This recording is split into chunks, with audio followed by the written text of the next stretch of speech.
اللہ اپنے نیک بندوں کو ہی آزماتا ہے۔ صبر کرو، صبر سے تصوف کے راستے کھلتے ہیں۔ صبر سے بہتر کوئی معلم نہیں۔ اللہ سے امید کے لیے کسی امید کی ضرورت نہیں ہوتی۔ اللہ کا حساب کتاب سب کے لیے یکساں ہے۔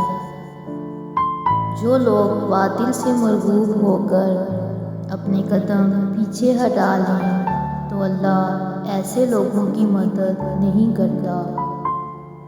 الحمدللہ کہیے اور یاد رکھیے آپ کی زندگی لاکھوں لوگوں سے بہتر ہے۔ یہ دنیا ایک مدرسہ ہے، معلم صرف ایک ساتھ ہے۔ حق تعالیٰ وہ جس کا جیسے چاہے امتحان لیتا ہے اور وہ اپنے خاص بندوں کو اس امتحان کے ذریعے کندن بناتا ہے، اور اللہ ہر امتحان کے بعد ایک انعام دیتا ہے۔ کامیاب لوگ اپنے فیصلوں سے دنیا بدل دیتے ہیں اور کمزور لوگ دنیا کے ڈر سے اپنے فیصلے بدل دیتے ہیں۔ محبت ڈھونڈنے والوں کو نہیں، بانٹنے والوں کو ملتی ہے۔ سکون اس سے دور بھاگتا ہے جو دنیا میں سکون تلاش کرتا ہے۔ ایک بات ہمیشہ یاد رکھنا، اپنا راز ہمیشہ اپنے سینے میں قید رکھنا۔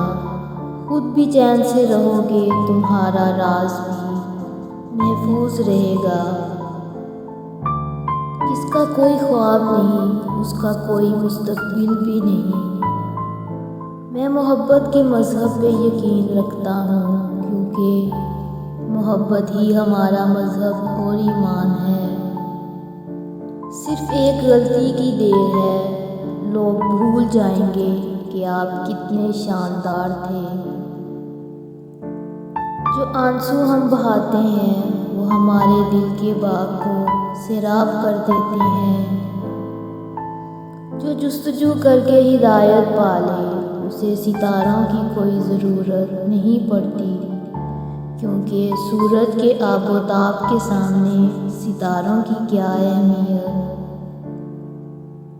انسان کا جہل اس سے زیادہ کیا ہوگا کہ وہ پتھروں کو جمع کرتا ہے اور قیمتی اشیاء کو ضائع کر دیتا ہے۔ صبر کی اولاد عقل مندی اور دانائی ہے۔ امید کے لیے ایمان کی ضرورت ہوتی ہے۔ کبھی بھی مخالفت کرنے والوں کو اپنے دلوں میں نفرت کے بیج نہ لگانے دیں۔